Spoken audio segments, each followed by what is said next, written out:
Hello and welcome back to the Balance Podcast. Today, Mike and I will be discussing the new film from writer-director Christopher Nolan, Tenet. Now, I can't overly emphasize how excited I was to watch this movie, as Christopher Nolan has become one of my favorite directors over the years, and boy, was it a Nolan film. And we had a lot of fun discussing it. If at times it gets a little confusing, it's just you hearing us grapple with the film. And if you've seen it, I think you understand what we mean. But I'll leave the episode to speak for itself. We just hope you enjoy hearing the conversation as much as we enjoyed having it. Thanks, guys. Enjoy.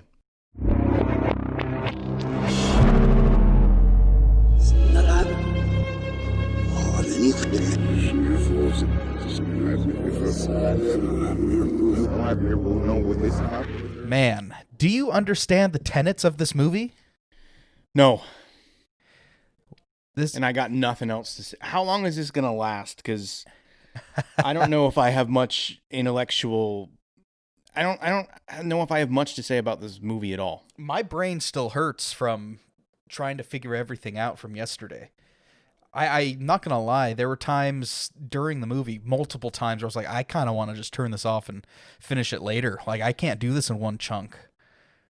Yeah, so I think I told you, I rented Tenet as soon as I could from Redbox. As soon as it was on Redbox, I rented that thing, and I kept it for 3 days because I couldn't get through it in one watch. And, you know, that's not all on the movie. That's partially on me starting the film late after work and just not being able to wrap my head around it. But eventually I got through it, and I think I liked it. And I watched it again today, actually. I'm not sure it helped, though, to be honest with you.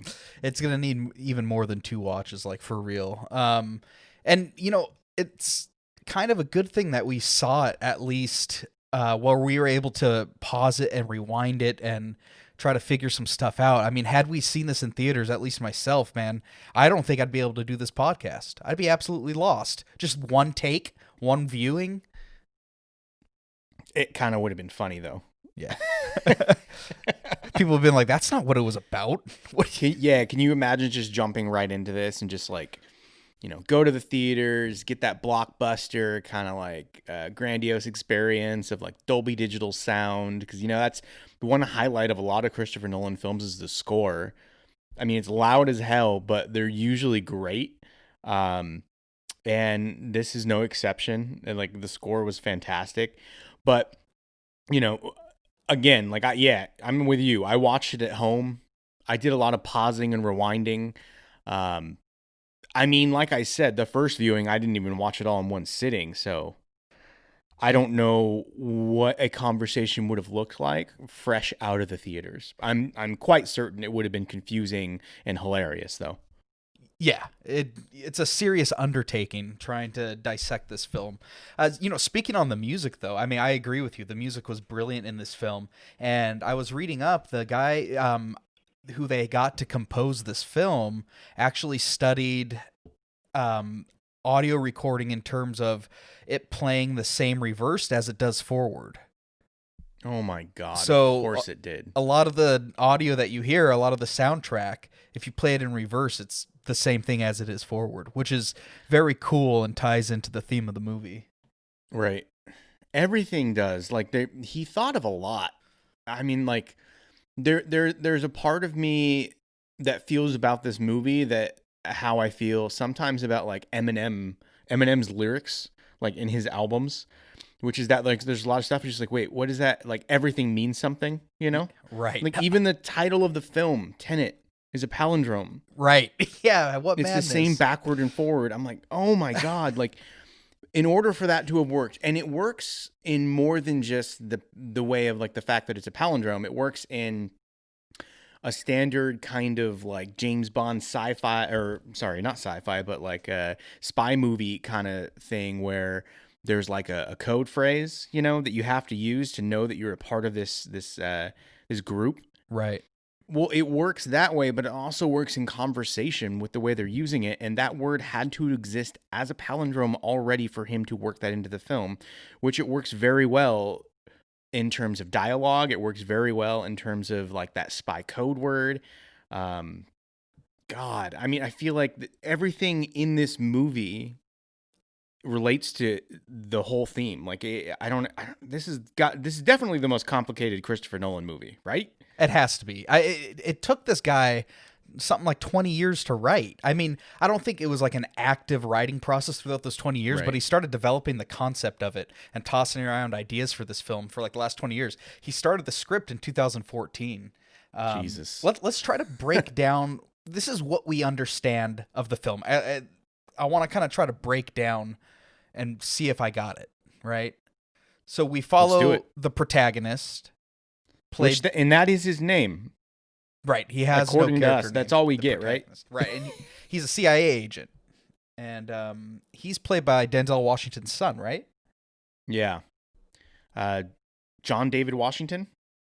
Yeah. And it follows him discovering of a secret type of organization that is, I don't know, you take it over. I'm already lost. God, it's so complex. I guess the secret organization is the title of the film. It's Tenet. Tenet, right? Yeah. There is this secret society, and there's a lot of buildup to knowing. I mean, let's just say it. So he's the head of the organization. Right. He started it. We discover that at the end of the film. Right. So Wow. at some point in the film, towards the end, we find out that our protagonist, and that is the only name we get for our main character, or let's just say it, our protagonist for the film, that's the only name we get. And he is, not only is he new to this group, not only do we see him get to know what this group is, and he has to, work out who everybody is in this situation, but he's also the person who creates it, because this film plays with not exactly time travel. It plays with entropy. Yeah, and that's the thing that messes with my mind because, I could do Back to the Future, concepts like that. I was confused during Looper. Looper's a piece of cake compared to this film. Like, Man. I don't fully understand the dynamics of the entropy and how that Right. plays into current reality. I don't. Still. If we're just keeping it with Christopher Nolan films, this film honestly makes Inception look like kindergarten. Yeah. You know what I mean? And 101 Inception is not kindergarten, right? Compared to most films, it's pretty complex, but this film is just leaps and bounds more complex than Inception was. Yeah, absolutely. And he's been thinking about it for so long. Apparently, he got a consultant, the same consultant a physicist for Interstellar. He got that same guy to consult him on the physics of, Did he really? yeah, of time and entropy and Of course he did. all things like that. Just to, I don't know how exactly spot on it is in the film, but yeah, he consulted someone, which is kind of cool. I mean, because what you're seeing might be close to reality if you're trying to convey that point. Because I guess like Back to the Future's bullshit, right? Like shit doesn't work like that. Yeah. So wait, are you quoting the Avengers right now? Yeah. That's So where wait, it came from. Back to the Future is just like bullshit? Yeah, I think that's like a direct line. yeah, I think so. Or was that from Paul Rudd as Ant-Man in Endgame? Right, yeah. Hey, shout out to Paul Rudd for making his way as becoming a freaking Avenger. What a badass. What a badass. Oh But, man. Okay, so let's talk about the narrative a little bit more, I guess, a little bit more in depth. Sure. So they kind of just drop you right into this opera house scene, right? And I'll be honest, like from the start, I was confused. Yeah, me too. A lot about this confused me, but it was like, as per usual, great action sequences. I really dug what they did with it, with like with the CIA team kind of filtering gas into the opera house to put the crowd to sleep. Yeah, I mean they were trying to extract a person, but they were also trying to extract a particular item. At this point, we don't know what it is. Later on down the line of the film, we realize it's a piece of the algorithm. But in this point in time, we don't obviously know that. And I thought it was interesting too. Like there was kind of like a really, like it set this up for you that he's this protagonist, that he's this good guy that's gonna choose to do what's right, regardless of what his mission is. He needs to do what's right, right? And like that's set up by him saying like, they've gotten what they need to get, they've extracted what they need to extract, and yet he goes back because he realizes there's bombs that have been planted, and I think what one of his team members refers to it as the cheap seats. Uh-huh. And they're going to kill a bunch of people, and they're just like, that's not my mission, that's not our mission. And he's just like, well, that's my mission now. And he goes back, he saves them, and then they all get caught, right? But I was confused by it because I was like, okay, they got out, and they don't actually explain it. You don't see them get caught. You just see this train yard scene where he's tied up in this chair and he's in between these two train tracks, and this dude is torturing him, pulling out his teeth. He's clearly already been there for hours. Was I the only one who during that train scene was thinking like, dude, aren't the conductors like, yo, like what are they doing to this guy? Because there's people in the trains, right? Like how long have they been there? Is it just another day at work? Do they know each other? Like, hey, how you doing, Charlie? It's another day on the job.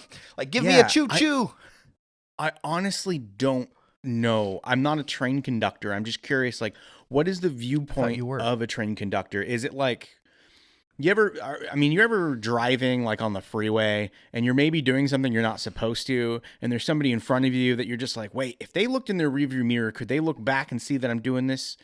Is this a problem right now? Like, I'm just curious, like, what is that viewpoint for the train conductor in that, like, are they going to see that?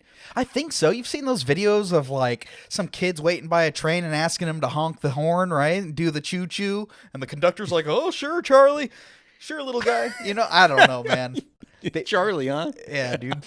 Only choo choo, Regardless, Charlie. It confused me. I was like, all right, let's just keep going. Let's roll with it, right? Yeah. So they play with this whole cyanide thing.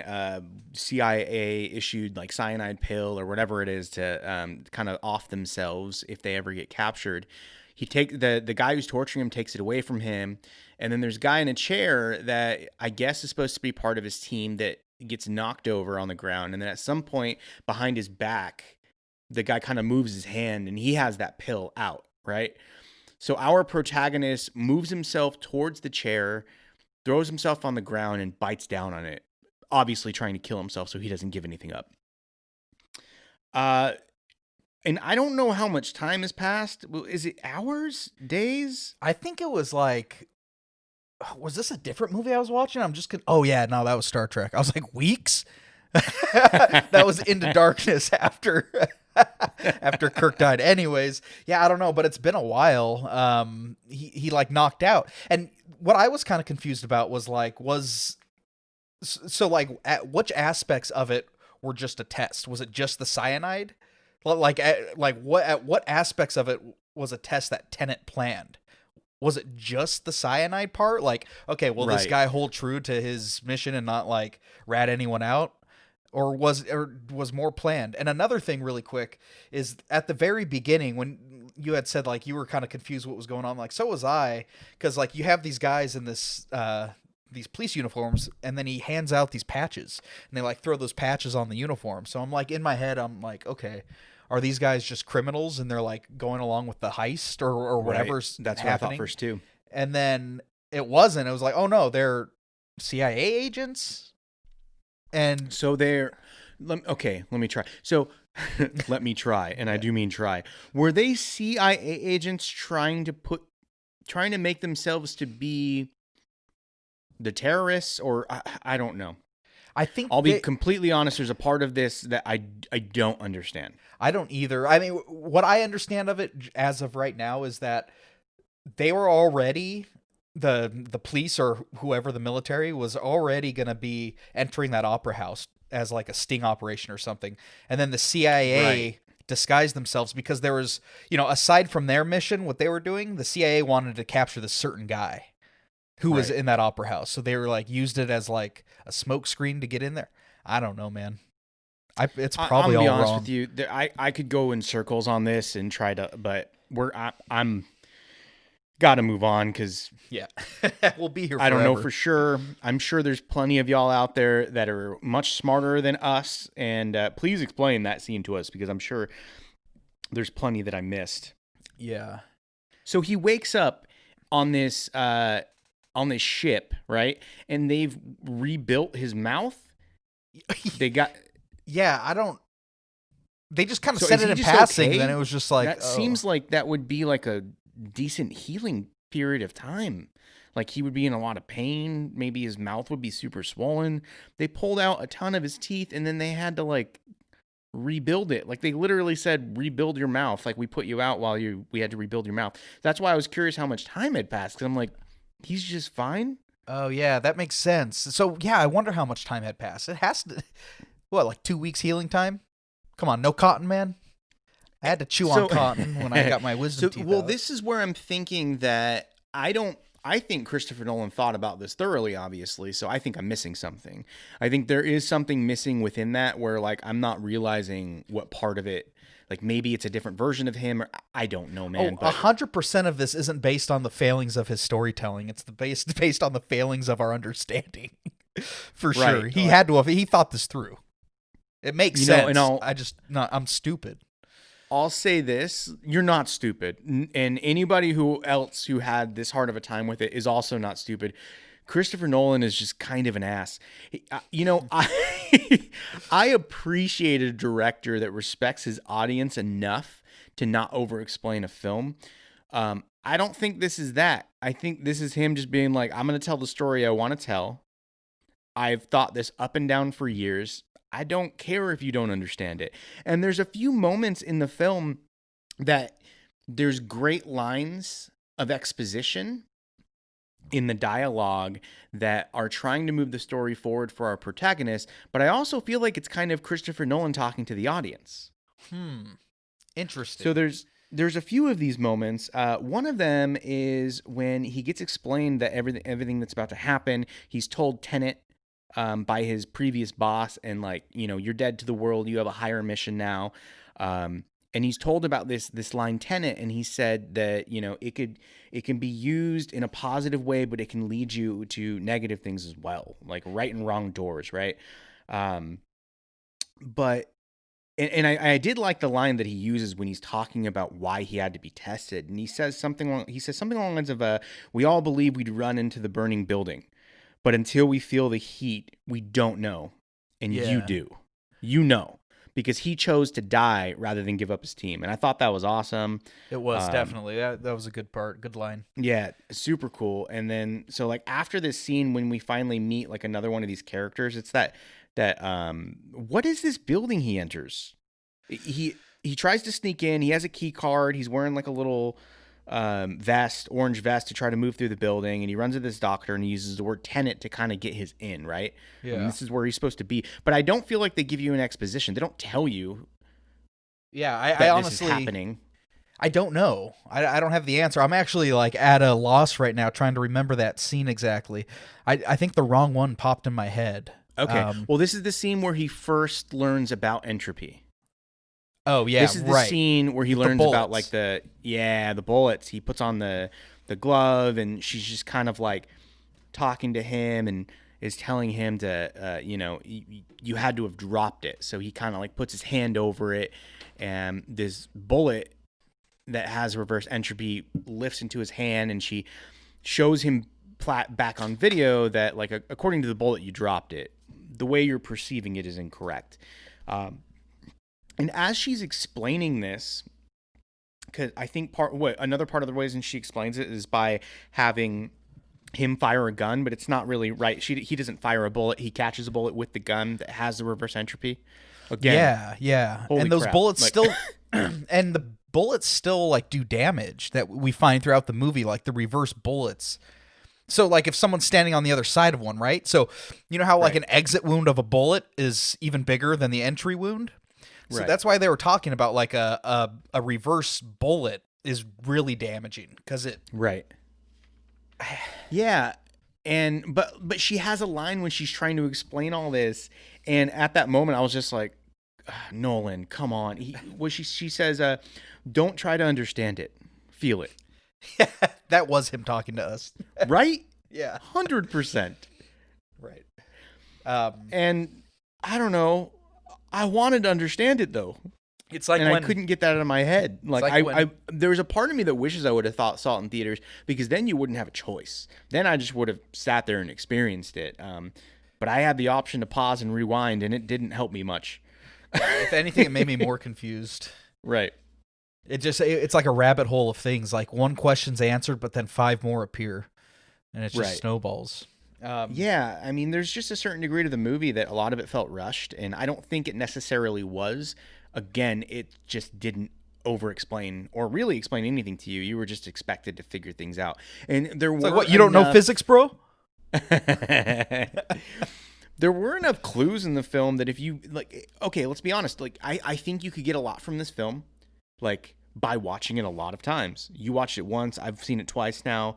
Um, I do think this is one of those films that if you watch it between 5 to 10 times, every single time you're probably going to notice something different. And I love films like that. Yeah. But it was still very stressful to watch. Absolutely. And yeah, I agree with you. Most of those films where it takes, multiple visits to really catch everything have become some of my favorites. Darren Aronofsky films do that for me, like The Right. Fountain. I've seen The Fountain so many times, and each time I watch it, I'm like, oh, That's funny. down to like a color that he puts on, Right. like a certain shading. I of a had scene. you on my mind when I said that too, Nice. in regards to The Fountain, because I know how many times you watched it to try to connect all those storylines in that film. Yeah. And, the film moves on, and in a way where I thought I started finally understanding it. I'm like, okay, I can get this. With the where arms they're- dealer? The art, the arms dealer, Right. but and also they like art depot at the airport where they Oh, okay. like that little intermediary. I'm at a loss of words. Maybe if I say it in reverse, maybe if I say it backwards, it'll make more sense. At least it does ground a few things for you. It does take a break here and there. One of those breaks it gives you is he's talking to the woman that's explaining the reverse entropy to him, and he's asking about the bullet, and he wants to know the metals and stuff, and it's so that he can track down possibly who the maker is. And when he does, he realizes a lot of those metals come from, I believe it was India. So he travels to Budapest to try to track down this arms dealer named Sanjay. And within that, he needs a meeting. He needs to get in touch with them. It seems like an impossibility. And this is where we run into who is probably my favorite character in the movie. Is it Neil? Neil. I believe his name's Neil, yeah. Robert Pattinson. He nailed it. Highlight he was for me. so good. He nailed it. He was so good. You want to know a fun little fact? Do you know who Christopher Hitchens is or was? He passed away. I believe so. Yeah. Yeah, so he was like that journalist and author. He was a pretty big influence, especially in like the atheist movement, and he would give seminars. And anyways, Robert Pattinson based his character off the mannerisms of Christopher Hitchens, Oh wow. or at least that's cool. let it influence it, right? That's really cool. To play that role. Yeah, I thought that was really cool because I'm a big fan of that guy. He passed away, unfortunately, but I thought that was a nice little nod to him. Yeah, that's very cool.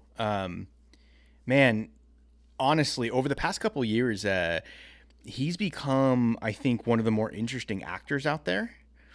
And it's funny because, everybody remembers him as Edward from the Twilight films. But Right. at this point, he's just such an interesting actor and definitely a standout for me in this film.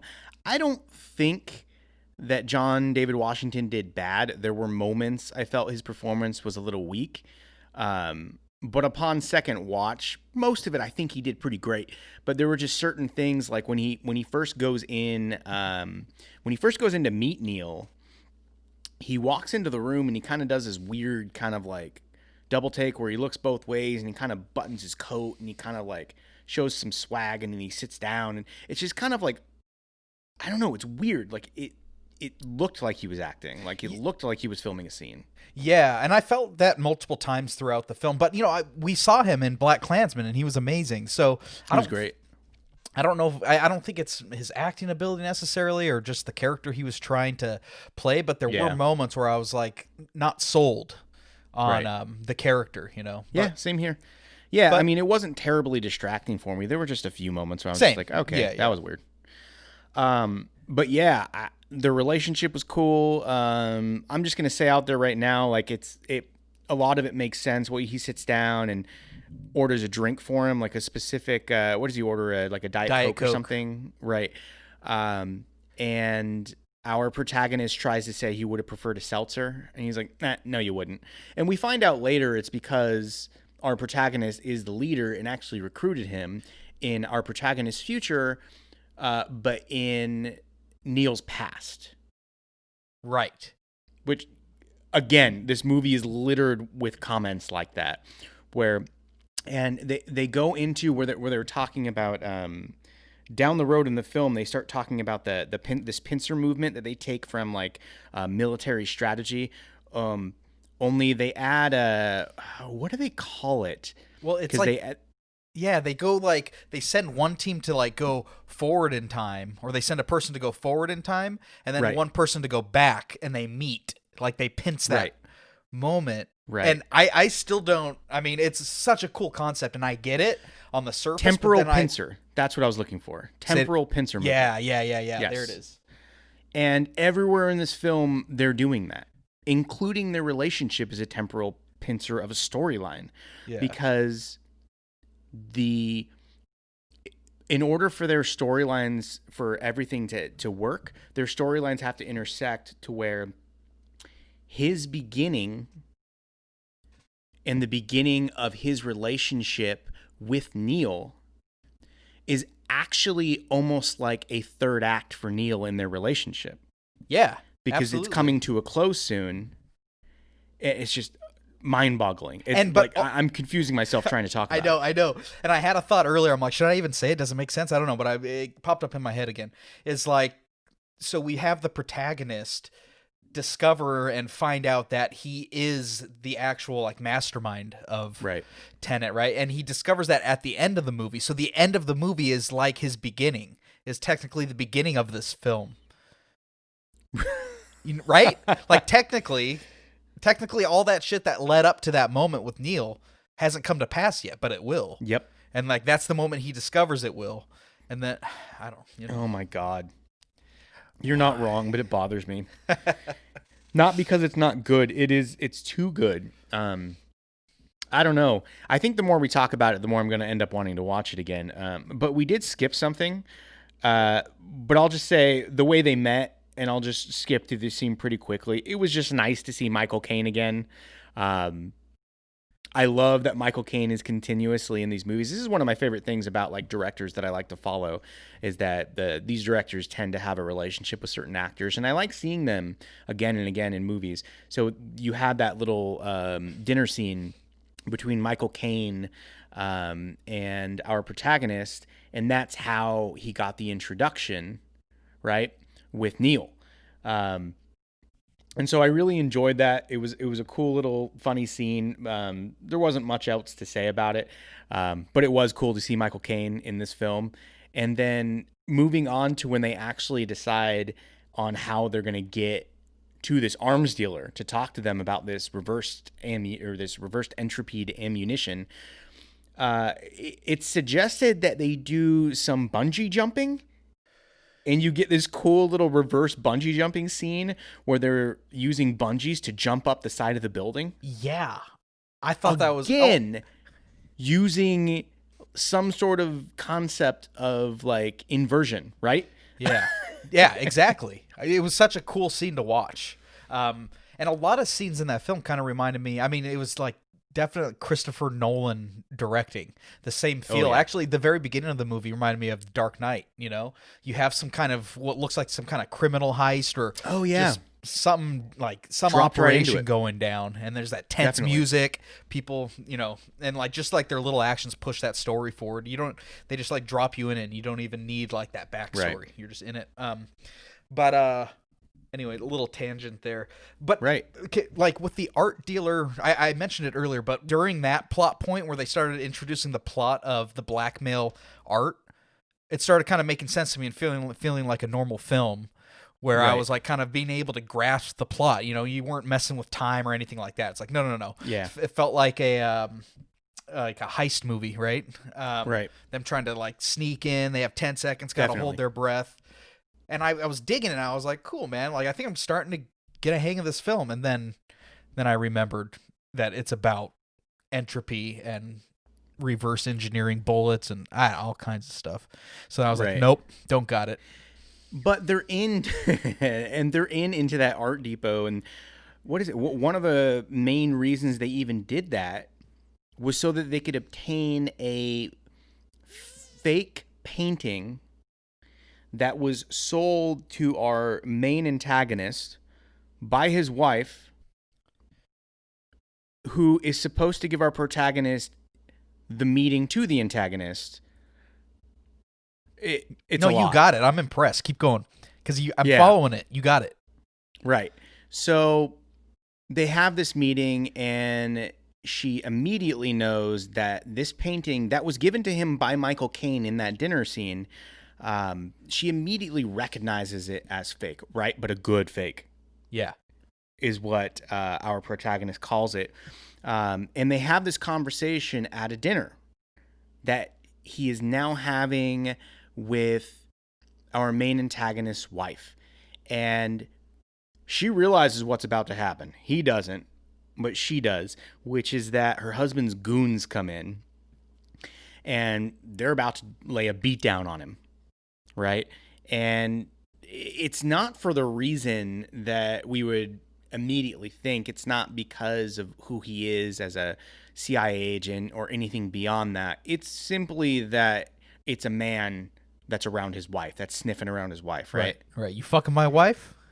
That's that's all it is. That's all it is about. Little do they know, our protagonist knows how to handle himself and takes care of them.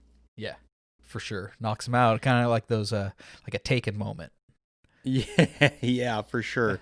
Yeah, definitely reminiscent of like any movie you've seen with Denzel, right? Just kind of like beating them down. For sure. It was Yeah, cool to see. dude, the choreography in this film was just out of control. Like, as you were watching it, tell me what you thought, but I was like, okay, it looks like some of these scenes were filmed and then put in reverse. Thank you. Some, but I don't know. Yeah. a good portion of them, I was like, they choreographed this to look like it's in reverse, but it's not reversed. And it's like, it's art, man. Like, to choreograph being able to, like, what would that look like if you reverse that? You know what I mean? To able to choreograph something as if it was reverse fighting. It was like watching a dance, man. I thought they nailed that. That was really pretty to watch. It was beautiful. Yeah. And you know what? I'm just going to jump ahead like big time, like over halfway through the movie, because this is where how my brain feels right now. Yeah. At some point they start getting into like why all of this is happening, and the whole concept of the movie is that there is somebody in the future that is trying to reverse time, that is trying to reverse entropy, time itself, because global warming and things that have happened because of what we did, or what I shouldn't say we did, but what we're doing, because of what, Hey, dude, I recycle. because of what their present in society has done, has destroyed the future. And so that's why they're trying to reverse engineer this, or they're trying to make reverse time, which is going to destroy their present and hopefully preserve their future and improve their future. Well, it's at this point in time that you get an explanation from Robert Pattinson's character, Neil, about the grandfather paradox, right? He explains that the grandfather paradox is like, if you were to go back in time to kill your grandfather, you couldn't do it because within killing your grandfather, it would mean that you yourself wouldn't exist. Right. Right. And so then our protagonist has some sort of line where he's basically saying, well, given that fact, wouldn't you think we already won? Because if they had achieved what they were going for, we wouldn't be here anymore. And so then Neil says something like, well, if I'm being positive, sure. And long story short, if I'm being negative, within a multiverse, we can't possibly know how our cognitive ability or our self-awareness, I forgot how he phrases it. We can't possibly know the relationship between consciousness and multiple realities. And then he has this line that's another, like, I feel like it's Christopher Nolan talking to the audience, where he says, "Does your head hurt yet?" And he That's says this to our absolutely. protagonist, and he was just like, yeah. And he was just like, all right, try to get some sleep. He was talking to us directly. It does 'Cause hurt. Like when he said it, I was like, man, that's beautiful dialogue, and I appreciate it. But yeah, my head does hurt. This movie does make my head hurt. yeah, it was hard to focus. I was like delusional at one point.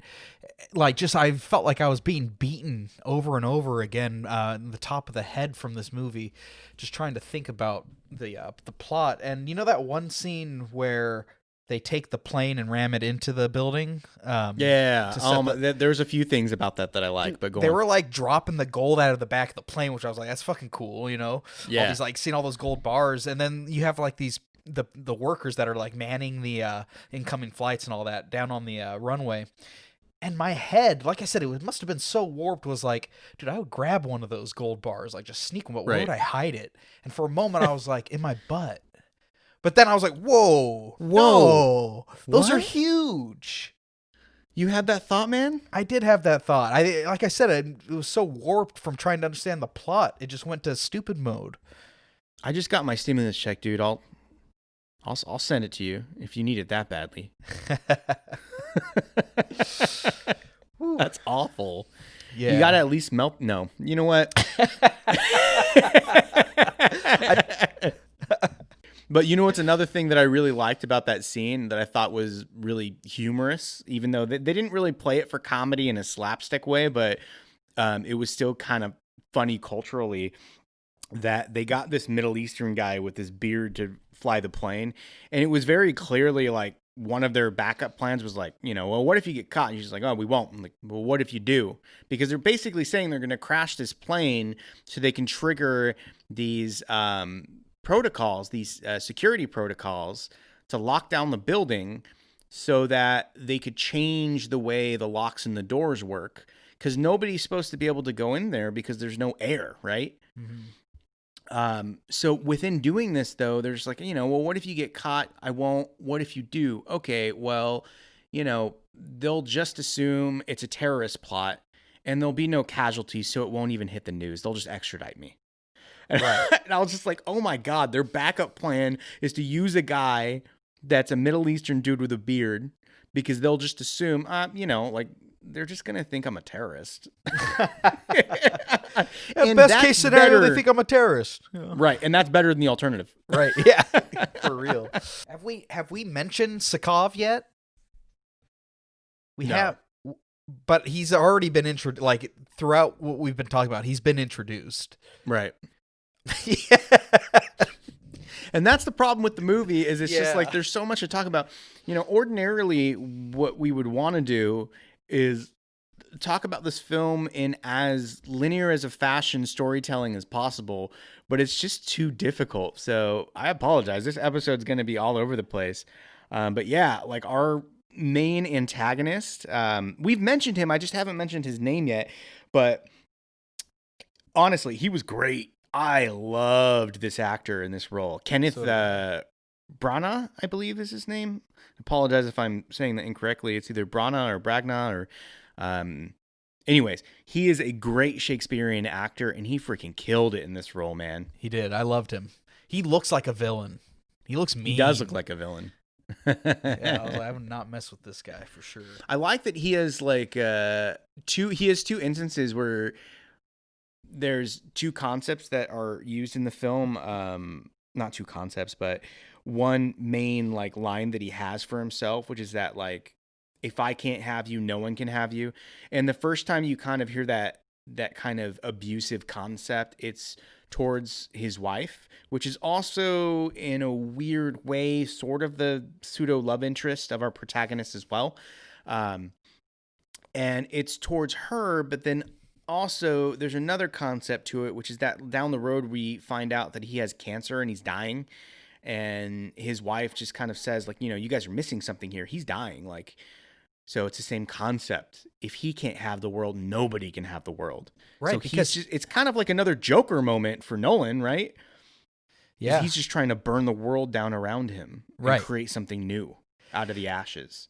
yeah, absolutely. And he has something programmed within himself that if he dies, then a certain like algorithm or something will be released that will destroy the Yeah, world. Is that what it is? it doesn't seem like they actually know specifically what it is, and they don't really. Do they explain it? I don't recall them actually finding out. They just talk about it like they've already known or something at some point. And if I missed it, please tell me because I did. Obviously, if there is more context to it than that. But they say something about like, oh, like maybe an email will go out or something. But like at the end of the day, it seems like his ankle, whatever it is his heart monitor is basically going to send out some sort of communication that's going to trigger a bomb. Yeah. But But that bomb, in so going off, is going to destroy like everything, the world, right? right. So Like the that's the algorithm whole. has to be so first the algorithm has to be completed and then he can kill himself and the bomb will be triggered that then will trigger the algorithm once it's complete. Right. And you know what's funny is like I feel like I understand the movie to a point, but then I feel like there's some real key elements that I just don't get. I'm almost embarrassed to admit, like the actual physical components that they're after. There's a total of 9 of them, right? There's a Yeah. total of 9 of these components. What are they? They are physical components that are representative of a algorithm that this scientist came up with. So somehow she was able to translate an algorithm she built and translate it into physical components that once put together complete the algorithm physically and are able to achieve what the algorithm is set to do. Oh, Sounds like I easy. understand it, but I don't. That is some shit. I mean, I've heard it's funny because like with the spreading of these things and world domination or end of the world things, I've heard it compared to the Infinity Stones in the Avengers. I've also heard it compared to like Horcruxes in Harry Potter. That's funny. I mean, so then there's some. Let's just talk about some moments that we liked, that we dug, and stuff that I missed the first time that I probably shouldn't have. I mean, one cool moment that I really enjoyed is from like a character development perspective, and that ties in the whole concept of entropy. Is when I think her name's Kat in the Cat. film. So Kat is talking about a moment that she had with Seder where she was basically given the option. Oh, I guess this is after the fact. She was given the option to leave Seder as long as she agreed to never see her son again. Before that, she pulls up in a boat and she sees a woman who she perceives as his mistress jumping off the side of the boat and diving into the water. And she claims she's jealous of this. And our protagonist just kind of says like, you don't seem like the jealous type. She was like, I was jealous of her freedom, of the freedom Huh. that I don't have. And then down the road, when you keep watching the film, you realize that that was not a mistress. That was her. That was her in the future, right? Yeah, that was her future self jumping off the back of the boat after she killed Seder. Right. After And she killed the future version of Seder. the future version of Seder, and how I thought it was a cool moment during that same scene when, like, Seder, I mean, he's a brilliant criminal, right? He's a Right. bad dude, but he's really smart to where, Yeah. like, they're trying to trick him, right? And he, like, hops on the phone and he, like, knows what's up. Like, he's Yeah. like, no, dude, I time travel too, bitch. Like, I know what you're planning. Like, he knew. He just had his defenses up. So he started, like, Yeah, I do like that she successfully tricked him though. oh, yeah, no doubt. Oh, for sure. It was so good. Like he was so pissed when he realized that she had pulled one over on him. Like he thought he was going to get this beautiful moment with in a disgustingly sick way like who he saw as the love of his life regardless of what he'd done to her, right? And he thought he was going to get this moment with her, this beautiful moment with her right before ending everything. And he didn't because she couldn't let it happen. And it was pretty brutal, man. She shot him in the chest, dragged him off the side of the boat. He's clearly still breathing, he's alive, throws him off the backside of the boat. And you see his head and his neck kind of like hit the side of the ship. And I feel like his neck broke in that moment and he was probably still alive and then fell into the water and drowned is what I'm picturing. Yeah, it was It was brutal. pretty like, ugh. Yeah, it really like yeah. Watching his limp body like bang off the side of the boat and like just fall into the water. Yeah, it looked real. I mean, so that's what makes it really fucked up. You're Yeah. like, but I don't know how much detail we want to go into it, but like, at some point, you know, our protagonist is not able to steal this painting that he was supposed to steal in order to free Kat. And eventually he brings himself into the fold as like somebody who's going to be seen as, I guess, somebody that she was cheating on Seder with. And so eventually they become business partners. It's a lot. It's all over the place, but eventually they become business partners and they're working on things together. And I forgot what I was going to say. That's okay. I'm gonna take it down to a real smooth note, some easy listening for all of you. How about when the protagonist fucked that dude up with the cheese grater? How about that? In the kitchen scene. Ooh, I watched that. That was one of my favorite scenes. That elicited a response out of me, man. I was like, oh, because he like applies pressure and like presses it down on his face and like pushes it forward. You're like, oh god, that's terrible. Horrible. Yeah, man, terrible for sure. I don't know about you, but I'm gonna try to fit this gold bar up my ass.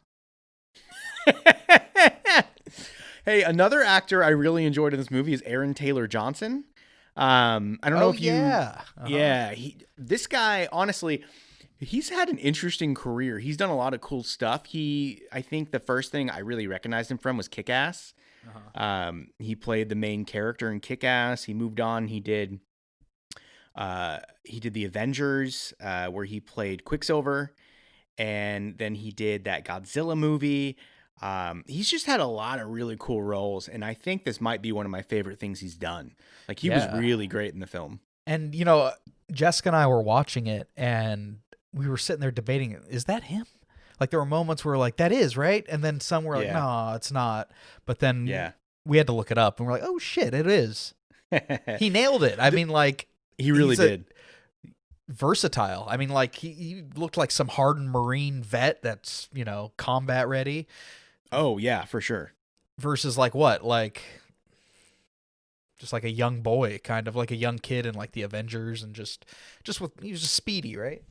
Yeah, or even like in Kick-Ass, where like he kind of has a squeaky voice in the movie, and he's not. Yeah.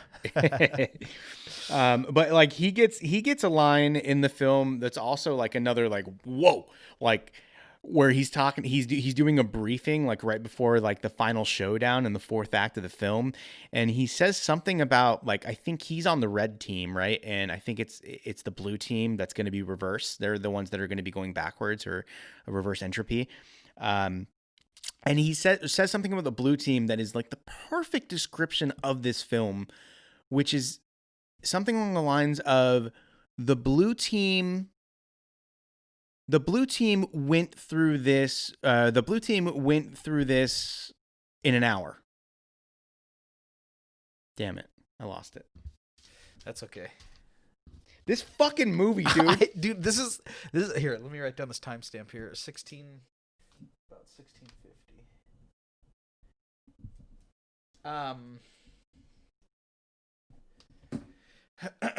Does some part of you like? Can we do this? Like it? Do we have to redo this? I don't think so. No.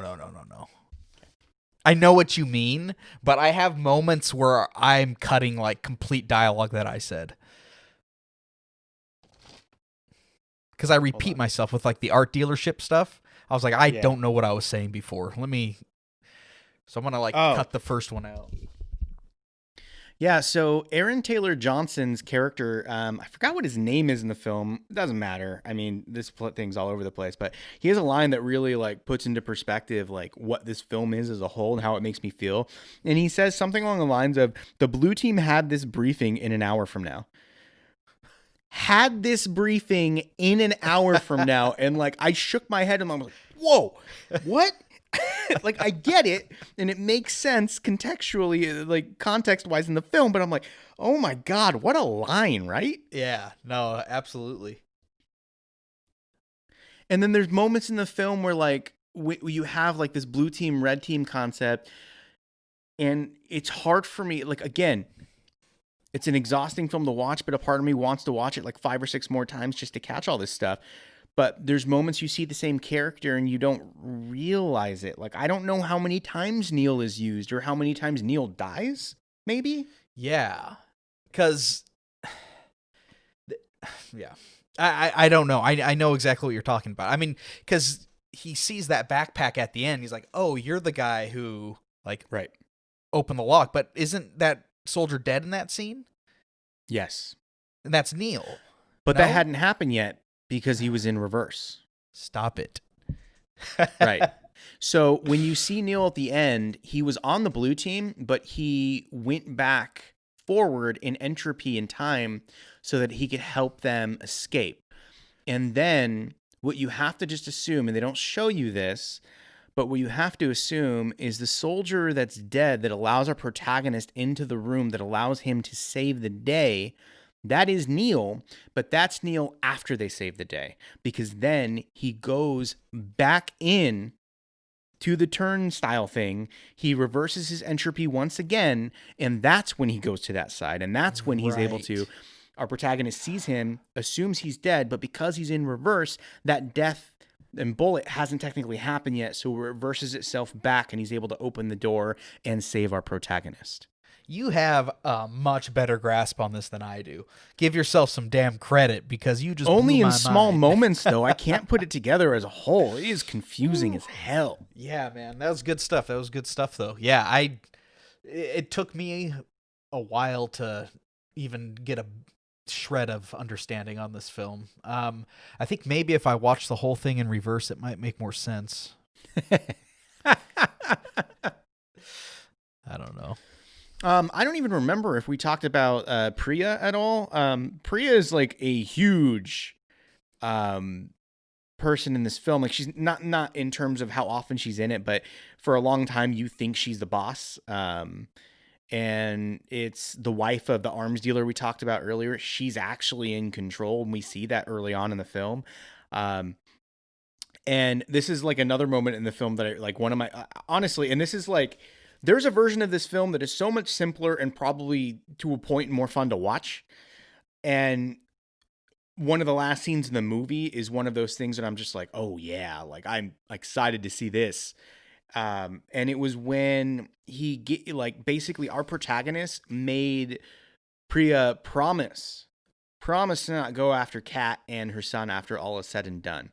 She is not a loop you need to close. They make this promise, but she says, like, what are promises in our line of work? Whatever. She makes the deal. So towards the end of the film, at the end of the film, I should say, the very last scene of the film, after they've all saved the day, Kat makes a phone call, and the phone call is to our protagonist, basically just to let him know it's probably nothing, but there's somebody outside my house, gives him a timestamp, and he uses, this concept of reverse entropy to be in that place at the right time and kill Priya before she has the chance to go back on her promise and kill and close that loop and kill Kat and her son. And kill Kat. Yeah. And I loved that. I did that too. Was fun. And that's actually interesting that you use that term, close that loop, because it is similar to Looper in that regard, right? Tying up those loose ends. Oh, yeah, for sure. They refer to that like tying up the loose ends in this film. But Looper does the same thing. Not saying that it's too similar. It's just no, I get you. Concepts of time. There's a similar concept in there, and we didn't really get into as much detail as to how like this quote unquote kind of time travel works, because it's not really time travel. It's more like rewinding, right? Yeah. Or reversing. Like, so everything operates in real time. This part of the film I really enjoy. I don't know. I'm sure maybe other films have played with this, but definitely I don't believe to this extent. I love the fact that if they need to go back a week, they need to reverse their entropy and they need to stay somewhere for a week until they get there. Right. That I think is cool. That's like very they have cool. to wait it out. You know, every other movie about time that confused me is like nothing compared to this one. I just watched Star Trek, the first one of the new series, 2009 with Chris Pine. Yeah. And that dealt with time travel too. And there were moments where I was kind of confused. And dude, it's nothing compared to this. I'm like, oh yeah, I get that. Yeah, I mean, realistically, we could have done this podcast after our 10th viewing, and maybe it would have made more sense. Yeah, I was gonna ask you, realistically, honestly. So I've seen it once, you've seen it twice. Where were you at versus your second, like from your first viewing to your second viewing? Where were you at? Were you at where I'm at right now in terms of confusion? Yeah. Yeah. Okay. Yeah, I think so. Like that second viewing helped. Second viewing definitely helped. Yes. Yeah. Okay. And I kind of talked to you about this. There's a part of me that wishes I would have watched it with somebody. Like even my girlfriend, I feel like is very, very overly analytical when watching films, and she tends to guess what is going to happen before it happens. Sometimes it's a little annoying, but other times I'm like, damn, baby. Like if I hadn't seen the movie, you just ruined it for me because I'm not that in depth on a first viewing. Right. I just try to watch it and let it be what it is. And maybe that's my way. I don't know. I feel like I don't catch things that quickly, you know? Same. My girlfriend's the same way, man. Like she'll call stuff out. She's like, oh, I bet this happens. I'm like, I don't. Like my mind didn't even go there. Like I'm like you. Right. Maybe it's a guy versus girl thing. Maybe right. Just the way our minds work. They're Either quicker on the whatever uptake. it is. For this film, I wish I would have watched it with her because maybe she could have explained a few things to me. Maybe this podcast would have been better. This Maybe podcast is probably would have been better. more confusing than the film itself. I mean, hey, did you like it? Yeah. So again, like the way I rated Soul, I gotta give it like two different kind of ratings because it's too complex of a movie to like Can you just give it a give Nolan one rating? flat rating. Can you give it a Nolan rating? A Nolan rating?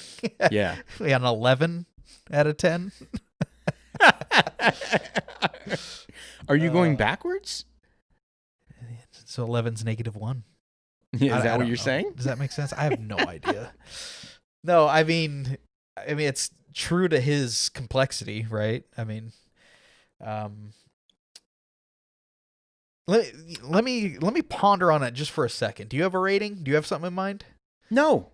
Okay, let me. I mean, it's in. Okay, so like I don't know if you've heard this, but there's a complaint in Inception. There's a complaint in Inception that Joseph Gordon-Levitt's character only exists to explain the film to the audience. Oh. Because, and if you go through and watch that movie, I'm not saying it's totally true because I love his character in the film, but he does explain everything.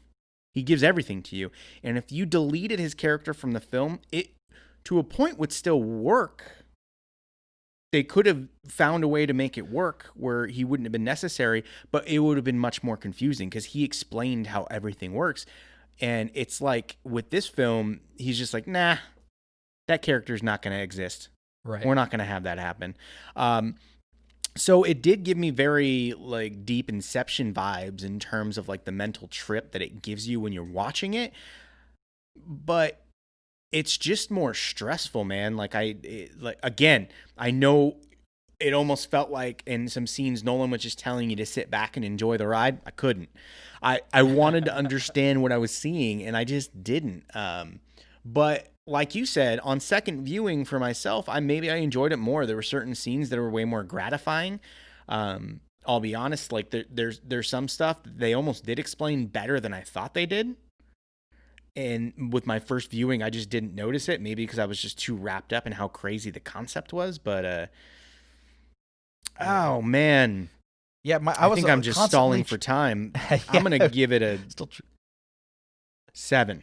7 out of 10. Okay. I'm going to give this 2 ratings. Okay.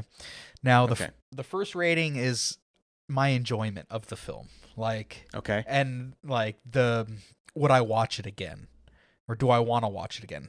Okay. I'm giving it 4.5 out of 10. Holy crap. Now, I've never heard you give a rating so low. I know, and it's not because it was a bad film at all, but honestly, like thinking about like, do I want to see that movie again? Like, not for a while. It's long. It hurts. It's like a lot to take in. And that's my own problem. I know. Yeah. But in terms of That's fine. filmmaking, concept, dialogue, all of that, probably between an 8.5 and 9 out of 10. I mean, because a lot of the Nice. stuff's just clearly over my head. And I got to rate it based on enjoyment versus are they a good filmmaker. There's plenty of Right. art mediums that I know, like, they're brilliant. Maybe like a brilliant painting. It's like, yeah, that guy's a Oh, master. yeah. But it's not my thing. I'm still not, Sure. you know. So it's kind of like that. Yeah, I totally agree. Like I'm open minded enough for like certain bands to say like, oh yeah, they are clearly talented musicians. It ain't my bag. I'm not gonna like sit down in the morning and like vibe to it, but I can tell, I understand why some people would like it. But yeah, I mean, there's even like another one of my favorite directors, Darren Aronofsky. There's certain of his films that I've seen, like, Requiem for a Dream, for instance. That's another one of those films for a completely different reason. I've seen 2.5 times. And that first half, that halftime, that was me trying to watch it the first time, and I turned it off because I couldn't handle it. Yeah, that makes sense. And I'm with you on that boat, too, with that film. But this gave me the same feeling for a completely different reason. Requiem for a Dream made me uncomfortable and depressed and unsettled. This film is mentally taxing. 100%, like you're tired. Like you feel like you just got out of class. Right. You just took a test. Right. You're And like most you're like of thrown Nolan's into like a films- physics classroom. You're like, I don't Yeah. know. I For forgot sure. algebra. And most Nolan's films have a context to them where you're trying to figure stuff out, and there is a lot to think about and revisit, and a lot of them do benefit from multiple watches. But this one's just like, I feel like somebody could teach a film class on this film alone. Like a film / physics course. Yeah, right. Like a right, dual function. Right. Do we got to get so like the physicist that Christopher Nolan consulted about this film is Kip Thorne. Let's track that guy down. Let's interview him. Be like, hey, dude, can you break down this film for us? Hey, what up, Kip? Are you listening to this podcast? If you're listening, Kip, we're gonna hit you up. Yo, no offense, Kip, but Kip Thorne doesn't sound like a physicist. You sound like a rock star. Kind of, right? A punk rocker. Be on Punk Rock Bowling. Yeah, that's definitely a punk rocker name. Kip Thorne. Kip Thorne. Hell yeah. All right, Kip Thorne, keep on rocking. All right. I don't think I have anything left. I got nothing. My brain is dead. I shouldn't have watched this movie today. Yeah. It takes its toll. It takes its toll. All y'all that have seen it, I mean, Jesus, I'm sorry for how all over the place this podcast has been, but that's just where our brains are, and this is what we were able to achieve with today's balance. Yeah, and really quick, it's funny that like as we were talking, I began to think, oh, we're on a pretty good roll in terms of the continuity of the film and like hitting each point in the timeline. And then there was a moment where I was like, oh no, we didn't. No, we didn't. We missed a lot. But, I enjoyed the film. The acting was phenomenal. There were so many good moments in the film. So many great actors. Very interesting. I mean, Nolan's always interesting. His storytelling is always fascinating to me. This just kind of like took it up a notch to a whole new. I don't know what he was on this year or the past decade, however long it took him to write it, but wild film. Please let us know what you thought. Please explain it to us, because we clearly didn't do a great job of explaining it to you. Yeah, let us know how we did. What did we miss? And I'm sure it's a lot. Anyways, welcome back.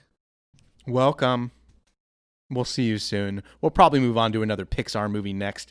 Kind of, just we'll stay in the safe zone next time.